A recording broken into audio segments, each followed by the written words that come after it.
I'm joined today by historian Stuart Wexler, who has spent the last decade researching domestic religious terrorism. He's author of the book America's Secret Jihad. When we talk about a secret jihad, what are we talking about, Stuart? Why did you call the book that? Well, what I'm referring to here is an element of religious terrorism that has been a part of many acts of domestic violence and we haven't seen the hands or understood the impact or influence that this particular ideology has had on events ranging as far back as the 1963 bombing of the church in Birmingham, in Alabama, all the way to, unfortunately, what happened with Dylan Roof in South Carolina. And when you say that it's been a hidden part of it, talk to us about that. What is it that's not being discussed? Well, basically, what happened is in the late 1940s, mid 1940s, this ideology started to cement itself around a few very hardcore, militant, racist, and anti Semitic ideas rooted in a new interpretation of Christianity, really a perversion of Christianity. And the folks who advocated for this couldn't get the traction that they wanted with being explicit about their ideas, certainly not in the 60s. So what they did was they appropriated or repurposed groups that had just a anti-integrationist agenda and used those groups to advance their terrorist ideas and their ideological ideas. And so everyone just saw the surface of these events and didn't really look deep enough into the motivations behind it, especially the people who were ordering these events. So give us an example of that. Give us an example and then tell us what the sort of layer one, more obvious analysis was, and then what the sort of unseen layer that was there. So let's take what is famously called the Mississippi burning murders in 1964. The sort of police version of the crime is in fact accurate.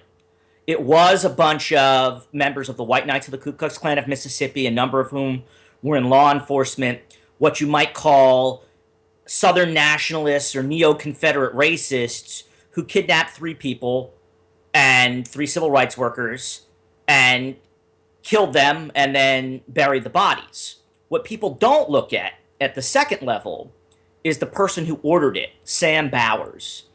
There is no doubt that by 1967, Sam Bowers was part of this ideology, we call it Christian identity.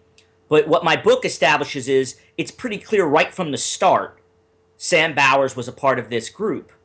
And that what he did was he manipulated, and he openly admitted to this, he manipulated the rank and file members of his group to carry out his agenda. So on the surface, it was just a racist crime to try and stop Freedom Summer. But in reality, it was an attempt by Bowers to try and inflame a race war. And when we talk about that term race war, it's kind of thrown around by a lot of current conservatives now, usually under the guise of alleging that it's President Obama who is trying to sort of incite a race war. A lot of modern conspiracy theorists, including Alex Jones and many of his guests, say that there is an attempt by those often who are merely pointing out that racism exists to incite a race war. It's a complete perversion of even what a race war is it not? Yeah, I mean it's a total inversion of the history of the concept, because the only people who've ever done anything that I've ever seen to push the race war agenda exclusively on the notions of race are white supremacists.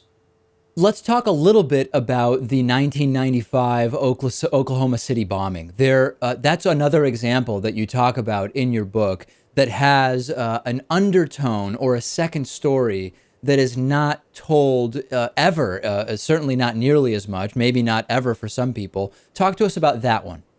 So on the surface, again, the official version that it's Tim McVeigh and Terry Nichols, and then this guy Michael Fortier was sort of a peripheral figure. That is in fact accurate, and what they are is it's this anti-government protest. And that is in fact one of the prime motivations for McVeigh. What people don't look at are the forces that shape McVeigh's worldview. And they're very deeply rooted in this race war ideology, in this ideology, this theology, if you want to call it that, of Christian identity. And you can find examples where McVeigh appears to be interacting with people who very clearly have a religious agenda. And McVeigh's own comments about, why the Turner Diaries, which was this fictional racist anti-government book that really influenced his actions, or why at one point he joined the KKK, they just don't jibe. They don't, unless he was the biggest moron around, he obviously knew what the agenda of these groups were. And that gets clouded because of the transparent and obvious and superficial anti-government component. But these folks who I write about, they're anti-government too. They're racist too. They're anti-integration too. They just have a larger agenda to start a race war. Talk to us a little bit about what you mentioned there about Christian identity, because just a couple of days ago, I actually interviewed a former neo-Nazi who talked about how, having been raised in a very strict Christian household, when he went to prison, there was this sort of natural path towards neo-Nazism because of that Christian identity component. Talk to us about what that is. Well, the Christian identity, its lineage goes back even to the 19th century. But by the 1940s, as it went from England to the United States, it took on a much more virulent anti-Semitic, racist, militant strain after World War II. And what it says is that Jews and people of color, they're not even human. Jews are offspring of the devil. And in putting these people outside of the orbit of the religion, they don't have to apply the religious precepts to these people. So they don't have to love their enemy. They don't have to turn the other cheek. These folks are the Antichrist. So in a sense, it's sort of taking the what we consider to be the teachings of Christianity and creating a framework under which you can sort of accept certain groups from being worthy of that treatment. So you can sort of say, hey, I'm a Christian, yet I still don't have to treat these people, these groups that we've identified, in the ways that Christians are taught to treat people. Absolutely. In fact, quite the opposite. They're viewed as part of a cosmic conspiracy against white Europeans. And in this sort of interpretation of Christianity, it's your duty in certain areas of Christian identity to actually fight them. Okay, let's talk a little bit about the most recent event, which you mentioned in the sort of timeline, which is this South Carolina church shooting that Dylan Roof has admitted to.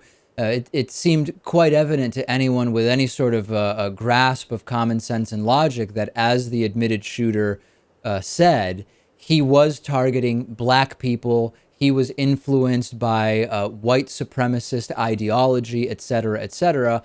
But we still saw many on the American right jump to denying that there was any influence, any racist element to this whatsoever. Of course, when we analyze these instances individually, we see that they fall apart, whether it's Alveda King or Alan Keyes or whoever it was that was making these claims. But when you look at this, knowing the history of these movements more broadly, what do you make of that jump to deny that race was a factor? Well, it's somewhat stunning to me that you can deny that race is a factor after hearing his comments or his purported comments, reading his alleged manifesto. It's pretty straightforward. It was racist with this underlying current of anti-Semitism. I think part of the denial has to do with something else that we're dealing with, which is the desire to try and sort of pigeonhole what terrorism could be.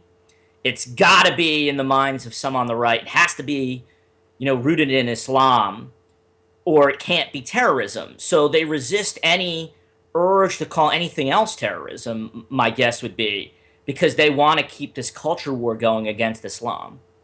I'll remind everybody we've been speaking with historian Stuart Wexler. The book is America's Secret Jihad. Very, very interesting stuff. Thank you so much for talking to us about it. Thank you for having me on.